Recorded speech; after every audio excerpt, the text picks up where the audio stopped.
Hello, welcome back. Electrostatic field intensity कह दो, या इसको इलेक्ट्रिक फील्ड इंटेंसिटी कह दो, या जस्ट कभी कभी वर्ड इलेक्ट्रिक फील्ड भी यूज करते हैं।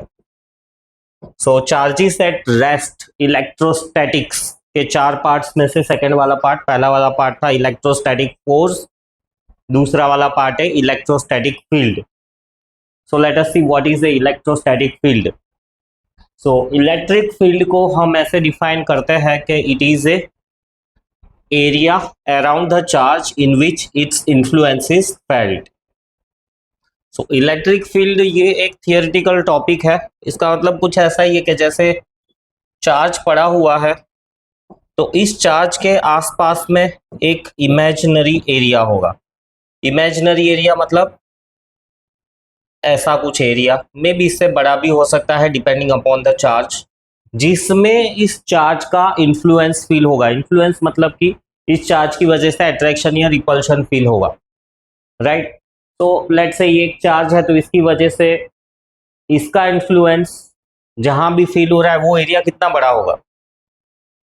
सो as per science, as per physics, right, कोई भी चार्ज ले लो, कोई भी चार्ज ले लो, for any charge its field extend till infinity। ये वाला जो चैप्टर है ग्रेविटेशन के साथ हैंड इन हैंड जा रहा है, सिमिलर, राइट। जैसे ग्रेविटेशनल फील्ड थी, सन काफी बड़ा है, उसकी ग्रेविटेशनल फील्ड भी बहुत बड़ी है, वैसे ही चार्ज जितना बड़ा होगा उसकी फील्ड भी काफी बड़ी होगी। वैसे तो इन्फिनिटी तक जा रही है, बट हम इन्फिनिटी को ना कंसीडर करते हुए एक कंसिडरेबल डिस्टेंस के जहां पे सही में उसका इन्फ्लुएंस फील हो रहा है। सो जैसे सन को ले ले, सन को एक चार्ज ले लो, और प्लैनेट्स को भी अलग चार्जेस ले लो अपोजिट नेचर के। सन पॉजिटिव है तो प्लैनेट्स नेगेटिव नेचर के हैं। तो सन का इन्फ्लुएंस, क्योंकि वो बहुत बड़ा चार्ज है, उसका इन्फ्लुएंस 9 प्लैनेट्स को खुद के पास अट्रैक्टेड या खुद के ऑर्बिट में रखता है। प्लूटो के बाद में उसका इन्फ्लुएंस ऑलमोस्ट नेग्लिजिबल सा रह जाता है। सो जितना बड़ा चार्ज उसकी उतनी बड़ी फील्ड। और ये एक कह सकते हो कि साइंटिफिक एजम्पशन है या ऑब्जर्वेशन है, कंक्लूजन है कि चाहे छोटे से छोटा या बड़े से बड़ा, उसकी फील्ड तो इन्फिनिटी तक जाएगी, भले कितनी भी छोटी क्यों ना हो, बट रहेगी जरूर। तो electric field it is a area around the charge in which its influence is felt. It's just like, जैसे कि मैं एज द टीचर तो क्लासरूम में पढ़ा रहा हूं मैं, तो क्लासरूम में मेरा इन्फ्लुएंस फील होगा। क्लासरूम के अंदर कोई भी स्टूडेंट मेरी परमिशन के बिना क्लास के बाहर नहीं जा सकता, बाहर से भी अंदर कोई नहीं आ सकता, right. So classroom is my field depending upon my position और माई पावर। वैसे ही प्रिंसिपल की फील्ड होती है पूरी स्कूल, जो भी हो रहा है वो उनके इंस्ट्रक्शंस के हिसाब से हो रहा है। प्राइम मिनिस्टर की फील्ड होती है पूरा नेशन। तो सेम वे, जितना पावरफुल चार्ज उतनी बड़ी उसकी field. Electric field it is just a theoretical topic, ये कोई फिजिकल क्वांटिटी नहीं है। इलेक्ट्रिक फील्ड से रिलेटेड कैलकुलेशंस करने के लिए जो फिजिकल क्वांटिटी है उसको हम कहते हैं फील्ड इंटेंसिटी, वो इसके बाद वाले में है। So electric field it is a area around the charge in which its influence is felt. फिर electric field intensity. So electric field intensity is a physical quantity, right, which is used to represent the electric field.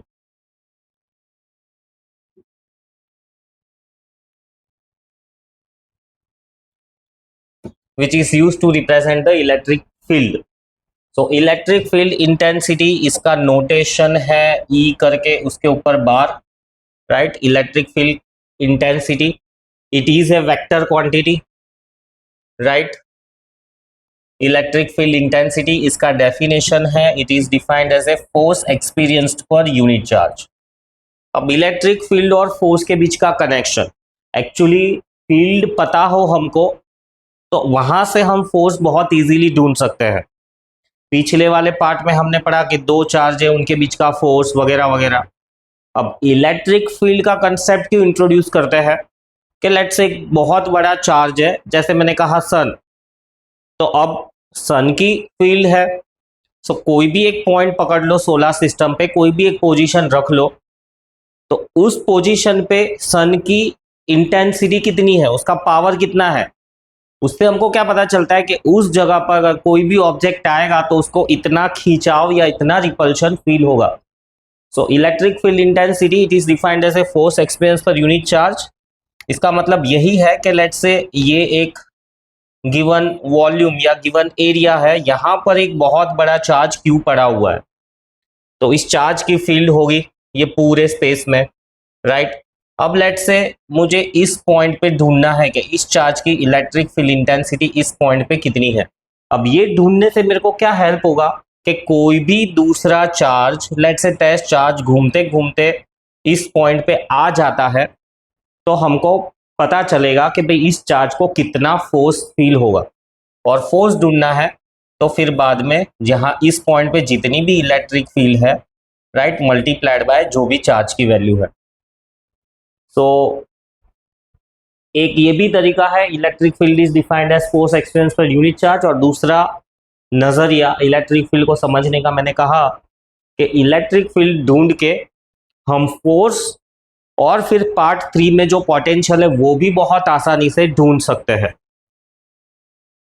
So electric field intensity it is defined as a force experience per unit charge। Electrostatic से related ये एक और physical quantity है या एक और important concept है। Electric field intensity it is A vector quantity for sure, और इसका SI यूनिट है न्यूटन्स पर कूलम या वोल्ट पर मीटर। फिर इसको तुम ये फंडामेंटल फॉर्म में भी कन्वर्ट कर सकते हो। फंडामेंटल फॉर्म में कन्वर्ट करने से हमको डायमेंशंस मिल जाएंगे। सो न्यूटन पर कूलम को फंडामेंटल फॉर्म में कन्वर्ट करोगे तो न्यूटन फोर्स का है m a mass into acceleration, और ये कूलम चार्ज का, so m l t inverse 2, and charge can be written as current into time.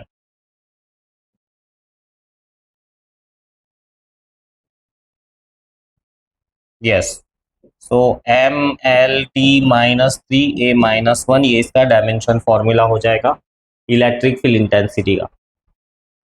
कुछ लोकेशंस कह दो या कुछ अरेंजमेंट्स कह दो, उसकी वजह से इलेक्ट्रिक फील्ड इंटेंसिटी दी हुई है कि at the surface of uranium nucleus, so uranium का जो न्यूक्लियस है उसके सरफेस पे जस्ट 3 इंटू 10⁻21 न्यूटन्स पर कूलम, काफ़ी ज़्यादा फील्ड है। मतलब कि यूरेनियम के सरफेस पे कोई चार्ज पार्टिकल रख दोगे लेट्स से पॉजिटिव, तो वो बहुत पावरफुली, राइट, दूर की तरफ उसको फोर्स एक्सपीरियंस होगा। ये कुछ ऐसा ही है कि बहुत पावरफुल मैग्नेट के सिमिलर पोल्स तुमने ज़बरदस्ती पास में ले लिए, अब जैसे ही हाथ हटा दोगे तो जो मैग्नेट फ्री हो गया वो बहुत हाई फोर्स एक्सपीरियंस करेगा, अल्टीमेटली वेलोसिटी गेन करेगा।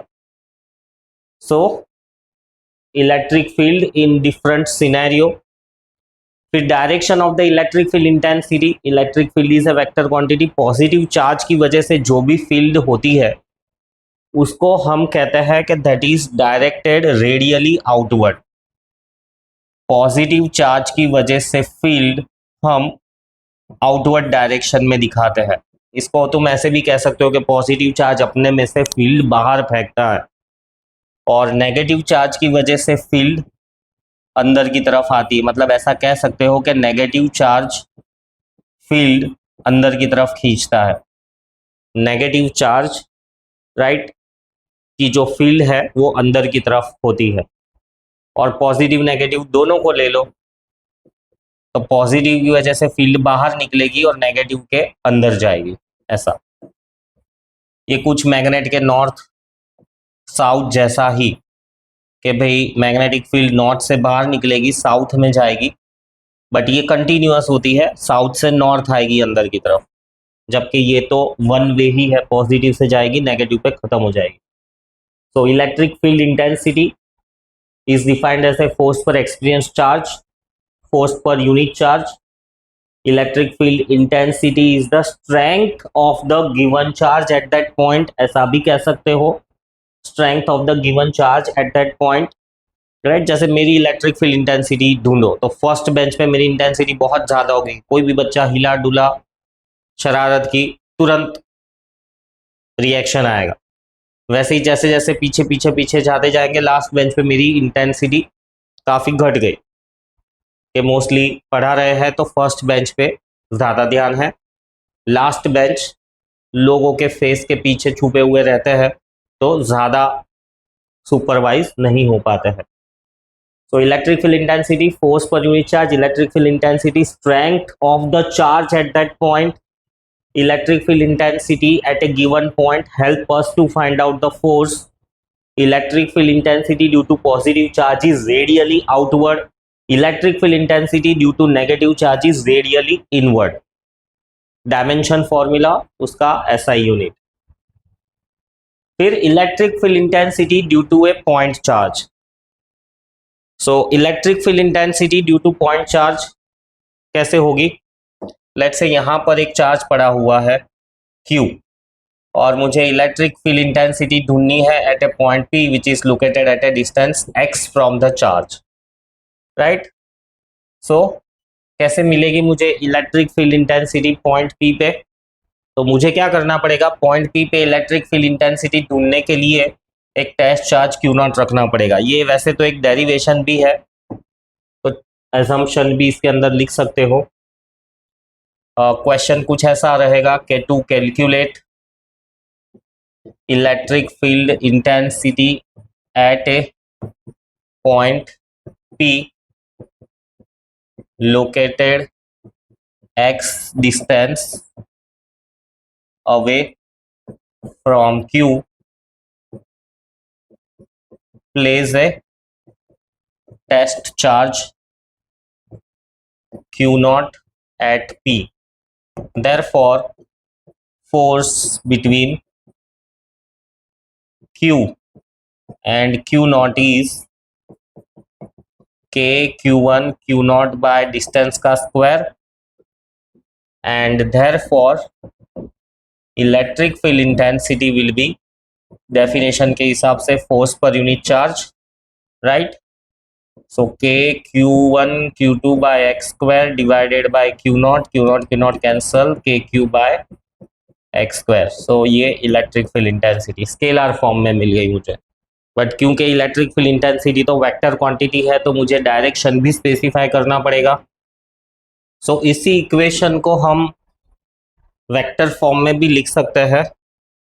ये पिछली वाली स्लाइड में मैंने डायरेक्शन नहीं बताया, वेक्टर क्वांटिटी तो है पर इसका direction is same as force, मतलब जिस डायरेक्शन में फोर्स होगा उसी डायरेक्शन में इलेक्ट्रिक फील्ड होगी। अब Q लेट से पॉजिटिव है और Q0 टेस्ट चार्ज है, टेस्ट चार्ज भी हमेशा पॉजिटिव ही रहता है। टेस्ट चार्ज यानी बहुत छोटे से छोटा चार्ज, 1 कूलम छोटे से छोटा चार्ज है नहीं, जितना छोटे से छोटा हो सकता है उतना छोटा चार्ज, राइट। लेट से एक प्रोटॉन ले लो, तो इनकी वजह से जो फोर्स होगा वो इस डायरेक्शन में होगा, अल्टीमेटली इलेक्ट्रिक फील्ड भी इसी डायरेक्शन में होगी, राइट। सो इसी को हम ऐसे लिख सकते हैं वेक्टर फॉर्म में x कैप, राइट, जिस डायरेक्शन में x है उसी डायरेक्शन। वेक्टर फॉर्म में हम electric field intensity due two point charge vector form में अगर हमको चाहिए तो ग्राफिकल प्रेजेंटेशन के लेट से हमारे पास एक चार्ज है Q whose position vector is R and we want to find out the electric field intensity at a point P. Let say इसका R 0 है, 0 नहीं लेना है, whose position vector is let's say R1, right. So vector form में derivation के लिए ऐसा consideration हम लिख सकते हैं कि consider a charge Q having position vector R to find electric field intensity due to Q, Q की वजह से होगी, है ना, दूसरा कोई चार्ज है नहीं तो क्यू की वजह से होगी, दूसरे भी चार्ज होंगे तो superposition principle. So electric field intensity due to this charge at point P having position vector R1, we place a test charge Q naught at P, therefore force कितना हो जाएगा, फोर्स सीधा वेक्टर इक्वेशन ही लिख रहा हूं मैं force का। सो drawing करूं मैं तो ऐसा, है ना, इसको मैं R2 लिख देता हूं, Q1 इसको लिख दो और इसको भी R1 लिख दो, इसको R2 लिख दो। So having position vector R1 और इसका position vector R2, presentation easy रहेगा। सो फोर्स ऑन, और यहां पर मैंने रखा हुआ है test charge, so force on 0 due to 1, है ना, रिपल करेगा, दोनों सेम नेचर के हैं, प्लस क्यू, राइट, और क्यू नॉट टेस्ट चार्ज तो पॉजिटिव ही होता है, वो बाय डिफॉल्ट कंडीशन है। So force on 0 due to 1 will be equal to K Q1 Q2 by displacement vector from 1 to 2 modulus का स्क्वायर और R12 कैप। ये फोर्स के टाइम पे हमने ये लिखना सीखा था, और इसको फर्दर हम ऐसा भी लिख सकते हैं कि Q1 Q2 R12 वेक्टर का क्यूब और R12 वेक्टर, और इसको फर्दर ऐसा भी लिख सकते हैं R12 वेक्टर का cube R2 minus R1 vector. सो ये हो गया फोर्स ऑन 0 ड्यू टू 1। अब electric field intensity at the point P will be equal to force at that point divided by जो भी चार्ज फोर्स एक्सपीरियंस कर रहा है at that point, force at that point divided by जो भी charge force experience कर रहा है वो। Simplifying further, electric field intensity at the point P will be equal to K Q1 Q not cut हो जाएगा बाय R12 का cube by R2 minus R1। ये वेक्टर नोटेशन है electric field intensity due to a point charge, vector format. फिर next है electric field intensity due to multiple charges, superposition theorem. तो same way जैसा मैंने कहा यहाँ पे एक ही चार्ज था, अब अगर हमारे पास में बहुत सारे चार्ज है तो सो अगेन वो फोर्स ने किया था सेम ही टाइप का डेरिवेशन है कि लेट्स से हमारे पास चार्ज Q1 है, Q2 है, Q3 है और Q नॉट भूल जाओ, P रखो अभी याद, इसका पोजीशन वेक्टर R1, इसका पोजीशन वेक्टर R2, इसका पोजीशन वेक्टर R3 और P का पोजीशन वेक्टर R0, राइट।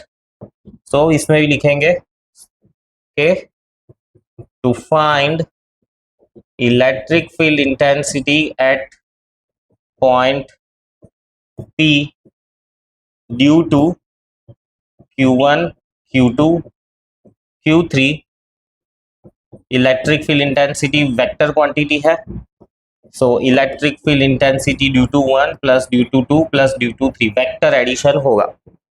फिर इसको फर्दर हम एक्सपांड करके लिख सकते हैं जैसा प्रीवियसली ये जो लिखा है उसी फॉर्मेट में।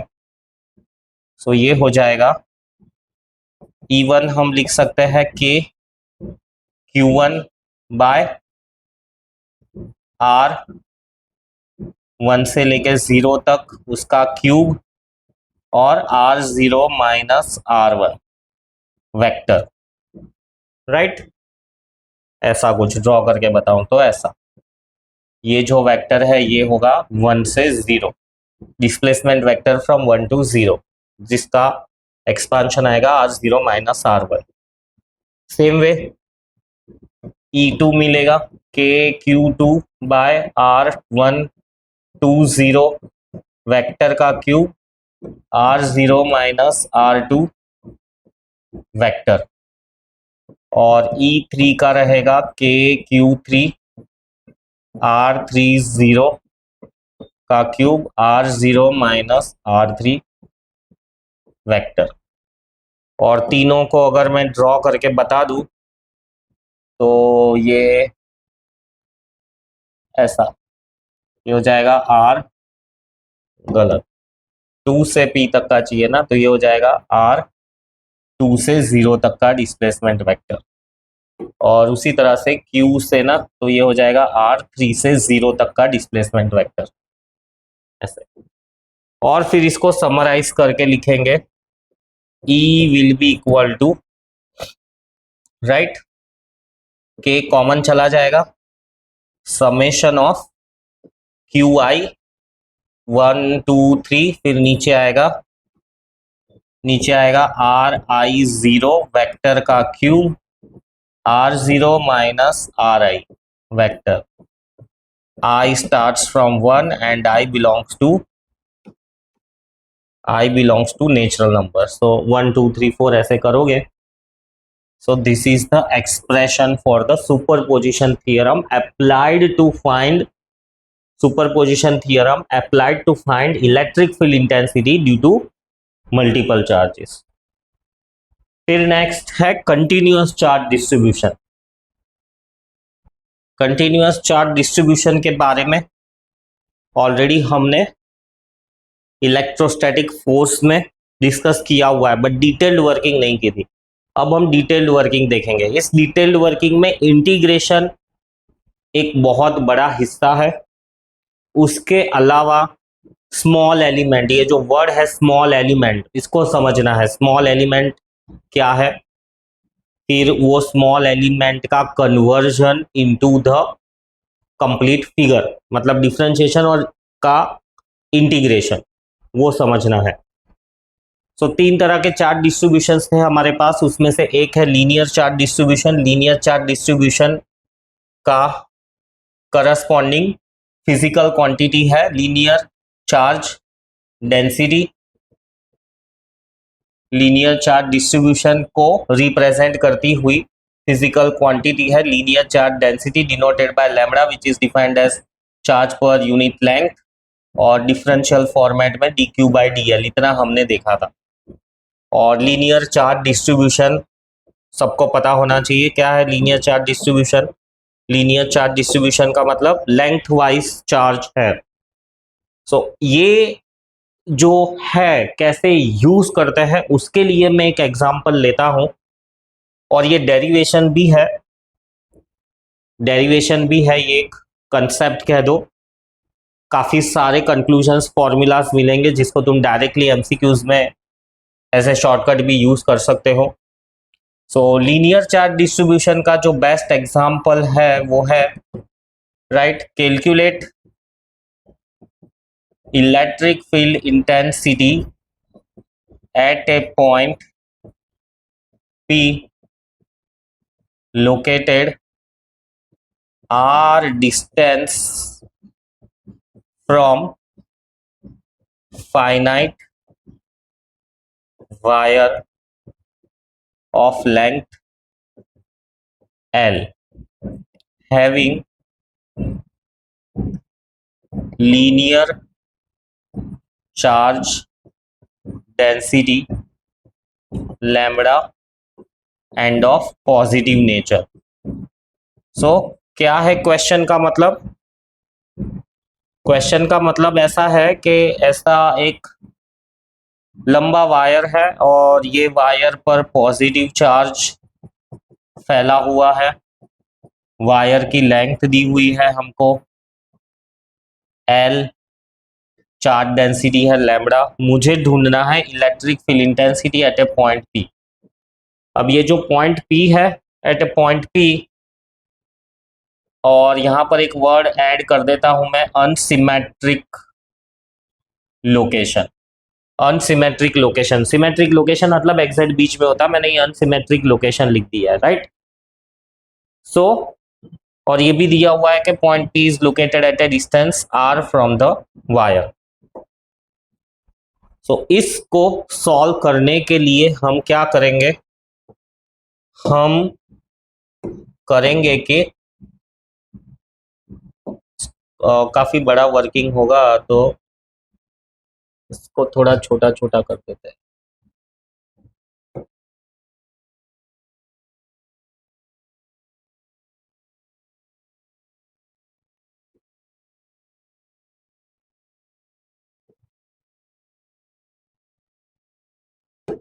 राइट, सो हम ऐसा एज्यूम करते हैं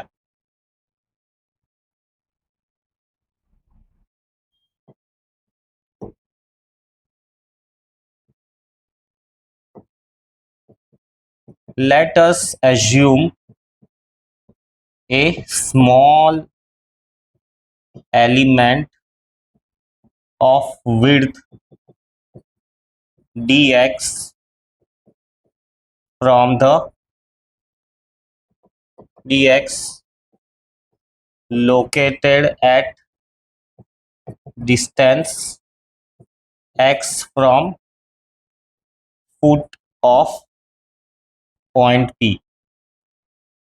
सो पॉइंट P के फुट से x डिस्टेंस की दूरी पर हम एक ये स्मॉल एलिमेंट dx एज्यूम करते हैं, यहां से इतना दूर, ये फुट से x डिस्टेंस की दूरी पर।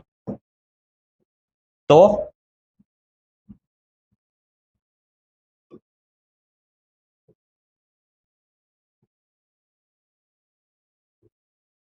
अब ये जो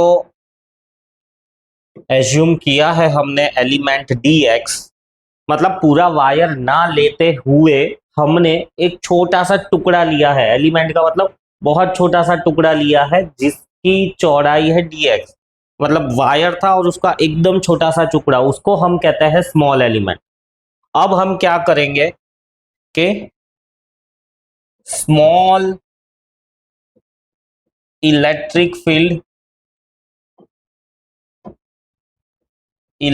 field intensity due to small elemental wire, small element बोल दो या स्मॉल एलिमेंटल वायर बोल दो, इज DE, राइट। और इसका डायरेक्शन कौन सा होगा, पॉजिटिव है तो रेडियली आउटवर्ड। सो इसकी वजह से जो इलेक्ट्रिक फील्ड इंटेंसिटी है that is in this direction DE, right. फिर रिजॉल्विंग, इसको DE को यूज करके हम पूरे वायर के लिए ढूंढेंगे, और D को यूज करके पूरे वायर की इलेक्ट्रिक फील्ड इंटेंसिटी ढूंढने के लिए ये स्टेप्स है। सो ये एक था, फिर अब ये आया resolving DE into horizontal and vertical component, करना ही पड़ेगा, ये हिस्सा ही है। सो इसको हम रिजॉल्व करेंगे तो ये एंगल थीटा, इसको हम थीटा ले लेते, चाहो तो इधर इसको वर्ड्स में इंक्लूड कर दो कि small electric, let us assume a small element with dx located at a distance x from the foot of the point P making angle theta with r, right, ये r डिस्टेंस है। So resolving DE vector quantity है, so ढंग से लिखो into vertical and horizontal component. So इसको resolve करेंगे तो हमको हॉरिजॉन्टल कंपोनेंट मिलेगा DE cos theta, DE cos theta, और वर्टिकल कंपोनेंट मिलेगा DE sin थीटा। सो अब हम ऐसा लिख सकते हैं कि देयरफॉर जो भी E नेट, मतलब जो नेट इलेक्ट्रिक फील्ड इंटेंसिटी होगी that will be the summation of DE sin theta plus summation of D E cos theta. Summation का मतलब इस चीज को हम इंटीग्रेट करने वाले हैं, वही है समेशन का मतलब।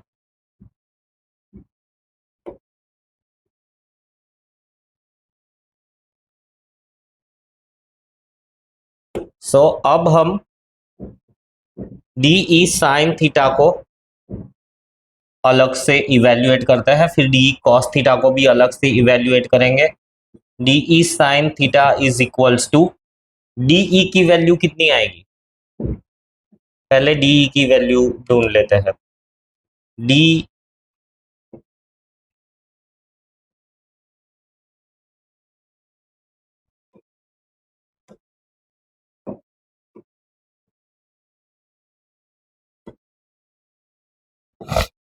DE small electric field intensity will be due to small charge DQ।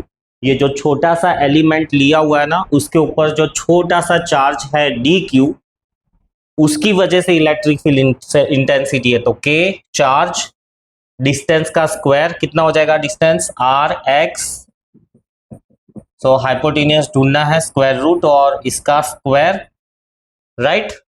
ये डी की वैल्यू आएगी।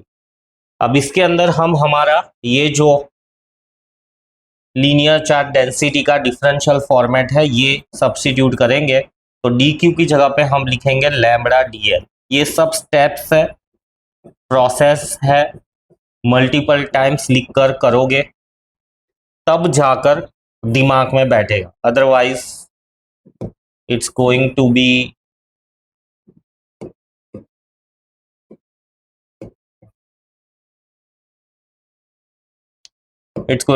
ट्रबलसम।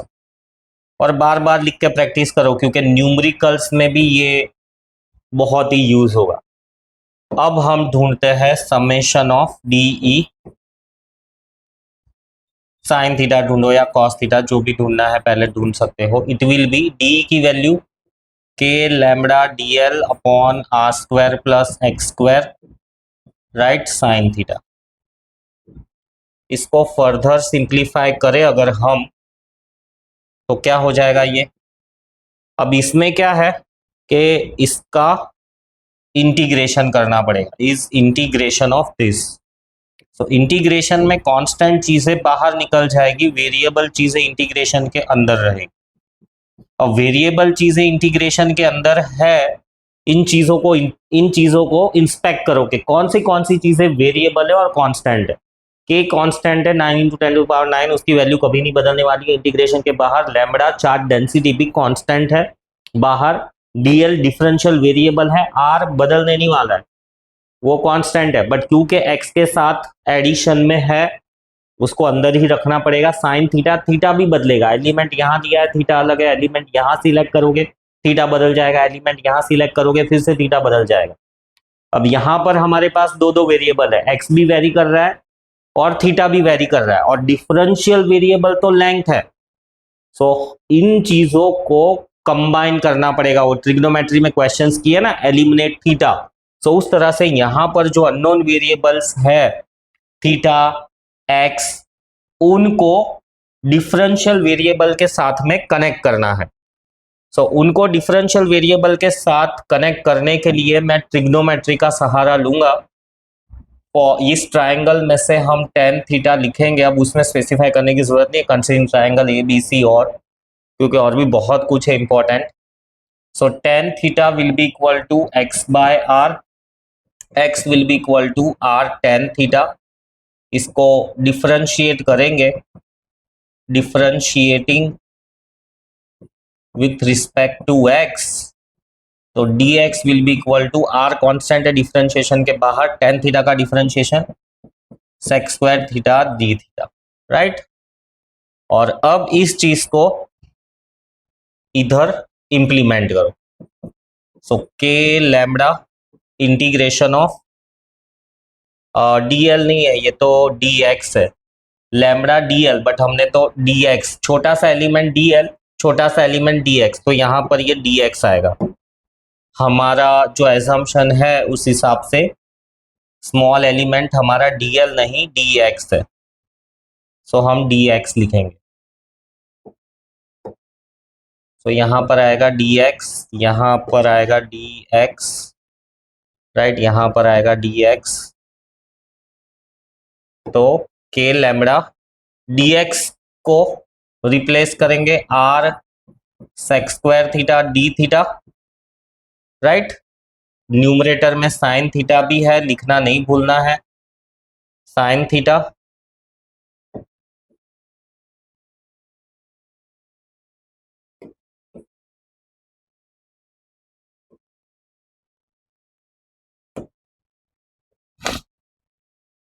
फिर डिनोमिनेटर में है R square plus X square, so X को मैं रिप्लेस कर सकता हूं इससे, तो वो हो जाएगा R square tan square theta. अब इसको और सिंप्लीफाई करो, के लैम्बडा आर तो कांस्टेंट है इंटीग्रेशन के बाहर, यहां से भी आर स्क्वायर कॉमन निकलेगा इंटीग्रेशन के बाहर, ऊपर बचेगा sec square theta D theta sine theta, और नीचे आर स्क्वायर बाहर आ गया, 1 plus tan square theta sec square theta, sec square theta cancel, एक आर भी cancel, so K lambda by R integration of sine theta D theta. और integration की limits, right, theta कहां से कहां तक वेरी करेगा, सो थीटा कहां से कहां तक वेरी करेगा वो मैं इधर डायग्राम में बता देता हूं। सो थीटा का वेरिएशन होगा इस एंड से लेके इस एंड तक, यहां पर ये ऐसे वेरी करेगा, लेट से थीटा 1, और यहां से यहां तक ये जो एंगल है लेट से थीटा 2, राइट। सो लोअर लिमिट रहेगी माइनस थीटा 1 से थीटा 2। क्यों माइनस थीटा 1? क्योंकि ये एंटी क्लॉकवाइज मेजरमेंट होगा, हम यहां से एंगल मेजर कर रहे हैं, एंटी क्लॉकवाइज होगा, इसलिए वो माइनस थीटा 1 आएगा, और यहां से एंगल का मेजरमेंट क्लॉकवाइज, और साइन कन्वेक्शन के हिसाब से क्लॉकवाइज में हम प्लस की साइन रखते हैं।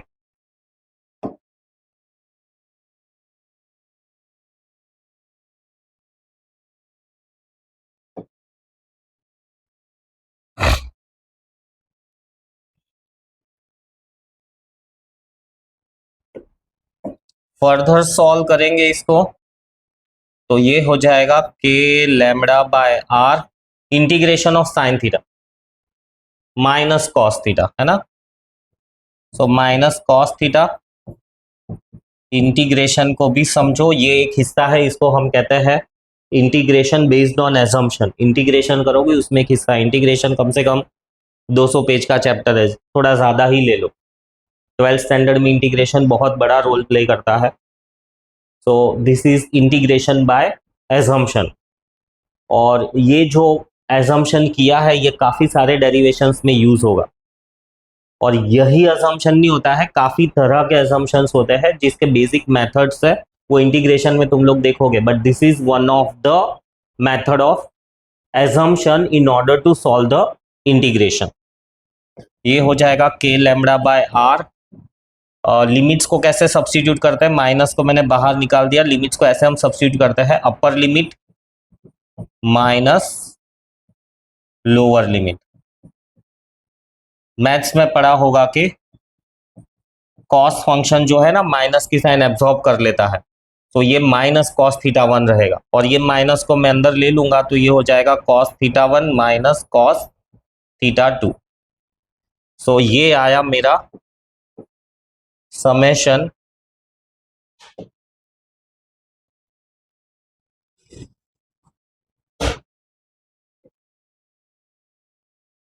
ये आया मेरा solution, summation of D sine theta. अब मैं सॉल्व करता हूं summation of D E cos theta. मेरी नेट इलेक्ट्रिकल इंटेंसिटी इसको दोनों को मिला के ही होने वाली है। ये जो डेरिवेशन है काफ़ी लंबा लग रहा है क्योंकि इसमें से हम काफ़ी सारे छोटे छोटे डेरिवेशंस कर सकते हैं, वो मैं जस्ट बताऊंगा स्पेशल केसेस में। सो अब हम सॉल्व करते हैं D E cos theta. So summation of D E cos theta will be equal to integration of D E cos theta, right. D E की वैल्यू हमने ऑलरेडी ढूंढी हुई है, ये रही। So K lambda D X upon R square plus X square cos theta, जो चीज़ें constant है वो इंटीग्रेशन के बाहर, के लैम्बडा बाहर बाकी जो इंटीग्रेशन के अंदर रह जाता है उसमें इंस्पेक्ट करना है कि कौन से वेरिएबल है, एक्स वेरिएबल है, थीटा वेरिएबल है, dx डिफरेंशियल वेरिएबल है, सबको क्लब अप करना है। क्लब अप या एक ही वेरिएबल में करने के लिए इस तरह का एजम्पशन मेथड यूज करते हैं। यहां पर भी सेम ही एजम्पशन मेथड यूज होगा। सो ये जो था dx cos थीटा, ये वाला फॉर्मेट है ना, dx sin थीटा, तो dx upon R square plus X square, dx upon R square plus X square. तो उसको यही एजम्पशन डाल डाल के मुझे फाइनली मिलेगा डी थीटा साइन थीटा मिला था, तो यहाँ पे मिलेगा मुझे D theta cos theta. So D theta cos theta, और लिमिट्स क्या रहेगी, once again same thing, minus theta one से लेके थीटा टू तक।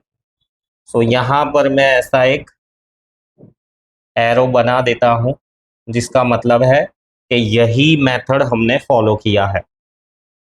चाहो तो तुम पूरा मेथड भी इधर लिख सकते हो।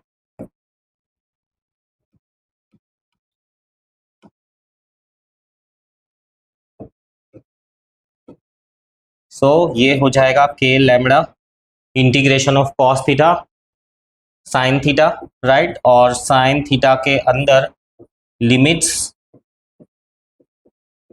सो ये हो जाएगा K lambda upper limit minus lower limit.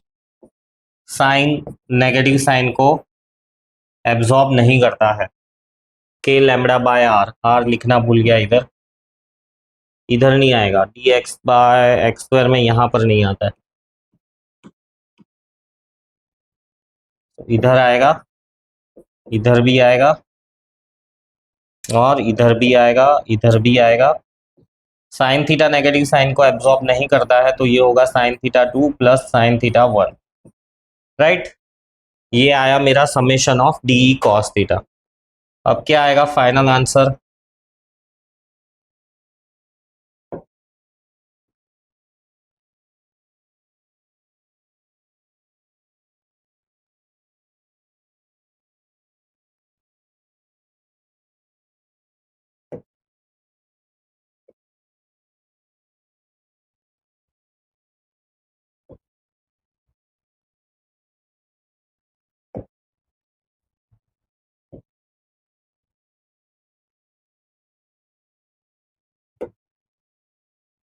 So E net will be equal to summation of D E sine theta. So summation of D sine theta आया K lambda by are, right, cos theta one minus cos theta two, और क्योंकि ये vector quantity है, cos theta वाला कौन से direction में जा रहा है, वाई डायरेक्शन में, पॉजिटिव वाई डायरेक्शन में, सॉरी पॉजिटिव एक्स डायरेक्शन में जा रहा है, तो ये मैं लिखूंगा आई कैप प्लस के lambda by are, right, summation of D cos theta, summation of D cos theta आया K lambda by R sine theta two plus sine theta one, और वो जा रहा है ऊपर की तरफ यानी पॉजिटिव जे डायरेक्शन में, है ना, इस डायरेक्शन में है डी साइन थीटा।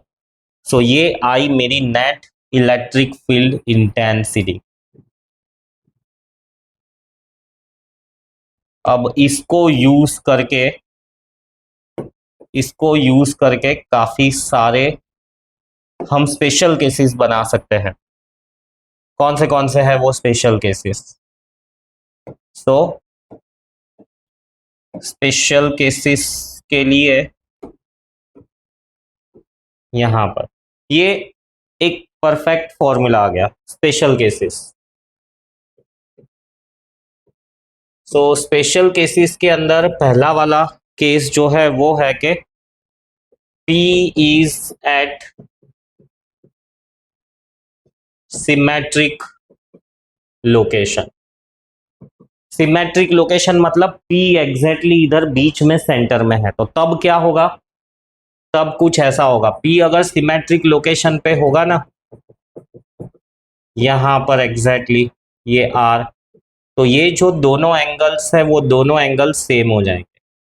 तो हम ऐसा लिख सकते हैं therefore theta one equal to theta two equal to theta, और theta one equal to theta two equal to theta, इस चीज को अप्लाई करेंगे तो ई नेट कितना मिलेगा? ई नेट मिलेगा, ये भी थीटा ये भी थीटा है ना, तो कॉस थीटा दोनों कैंसल आउट हो जाएंगे, यानी आई वाला एलिमिनेट हो गया, तो हॉरिजॉन्टल कंपोनेंट एलिमिनेट हो जाएगा। और वो समझने वाली बात है कि जितना डी कॉस थीटा इस तरफ मिलेगा इसकी वजह से, उतना ही डी कॉस थीटा इस तरफ मिलेगा ये पार्ट की वजह से। सो हॉरिजॉन्टल कंपोनेंट एलिमिनेट हो जाएगा और सिर्फ वर्टिकल कंपोनेंट बचेगा, वो होगा 2k lambda by R sine theta J cap. तो ये एक स्पेशल केस है कि अगर P सिमेट्रिक लोकेशन पे है तो। फिर दूसरा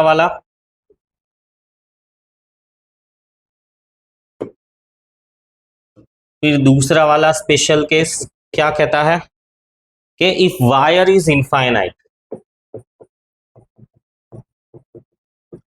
if wire is infinite, right, बहुत ही लंबा इनफाइनाइट वायर है, तो इनफाइनाइट वायर के केस में कैसा होगा, पॉइंट P बीच में ही होगा, पर जो एंगल दूर दूर जाके बनेंगे, तो यहां पर ये जो एंगल्स बनेंगे वो ऐसा दूर दूर जाके 90 ही बनेंगे, बहुत दूर है तो ये सीधी लाइन ही हो जाएगी।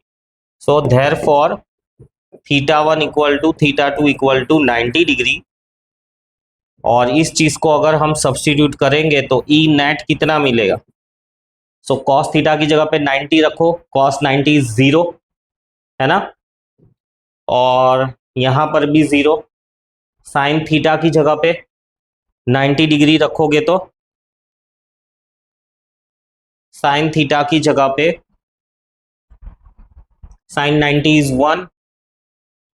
इधर ये एक छोटा सा करेक्शन है वर्टिकल और हॉरिजॉन्टल कंपोनेंट में, ये जो है ये कॉस कंपोनेंट आएगा और ये वाला जो है साइन कंपोनेंट आएगा।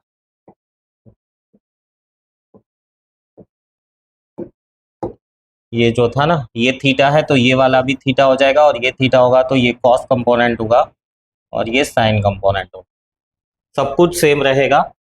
बस ये जो ई नेट लिखा है ना हमने, उसके अंदर साइन के साथ में आएगा आई और कॉस के साथ में आएगा जे, बस। तो कॉस के साथ में आएगा जे कैप और साइन के साथ में आएगा आई कैप। सो इसमें ई नेट कितना हो जाएगा, कॉस 90 तो 0, sine 90 is 1, 1 plus 1 2, so 2 times k lambda by r i cap. ये आया दूसरा स्पेशल केस। फिर एक और तीसरा भी स्पेशल केस है। क्या कहता है तीसरा स्पेशल केस के if point P is at one end end wire is infinite. So अब मैं पूरा सॉल्व नहीं कर रहा, जगह नहीं है। P is near one end of the wire and wire is infinite, है ना, तो कुछ फिगर बनेगा, जगह ही नहीं है, पर चलो फिर भी मैं इसको, ये वाला जो हिस्सा है इसको ऊपर धक्का मार देता हूँ।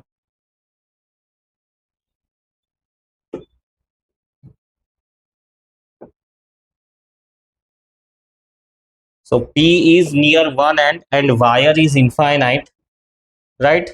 So कुछ ऐसा हो जाएगा, ये इनफाइनाइट वायर है और पॉइंट P इधर एक एंड के पास में है, तो जो दूसरी तरफ बन रहा था एंगल θ2 था वो हो जाएगा 0 और θ1 हो जाएगा 90 डिग्री।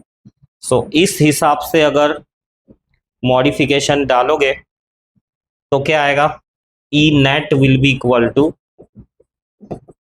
के लैम्बडा बाय आर, θ1 90, cos 90 0, यहां पर आएगा -1 यानी -j प्लस के lambda by are, right, theta 190 है तो 0 और -1 यहाँ पर sine theta 2, sine 0 is 0 and sine theta 1, sine theta 1 is 90, 90 is 1, सो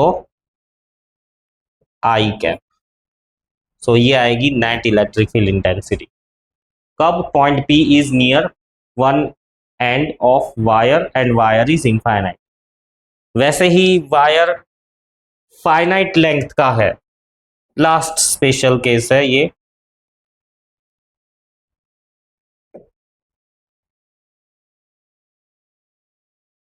अगर वायर फाइनाइट लेंथ का है तो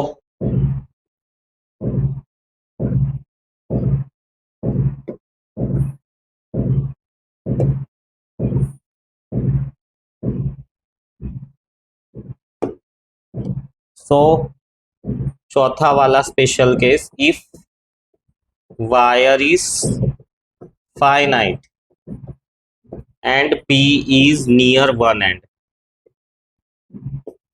तो कुछ ऐसा हो जाएगा। ये रहा वायर, यहाँ पर पॉइंट P है, ये डिस्टेंस तो R ही है, वायर की लेंथ L है और ये एंगल है let's say theta. So modification क्या आएगा, जो थीटा 1 है वो थीटा से रिप्लेस करना है और थीटा 2 0 रहेगा। सो इस केस में E नेट मिलेगा k lambda by are, right, theta 2 0 है, cos 0 is 1, so cos theta -1 j cap plus के lambda by are, right, sine 0 is 0 and sine theta 1 is sine theta, so sine theta i cap. ये आया हमारा चौथा special case. सो ये था linear charge distribution का एक बेस्ट एग्जांपल कि इसको यूज कैसे करना है। वैसे काफी सारे इसके बाद में फिर रिंग वाला भी एग्जांपल है, और नेक्स्ट लेक्चर में इसको कंटिन्यू करेंगे। तब तक ये रिवाइज करो, प्रैक्टिस करो। Bye bye, see you.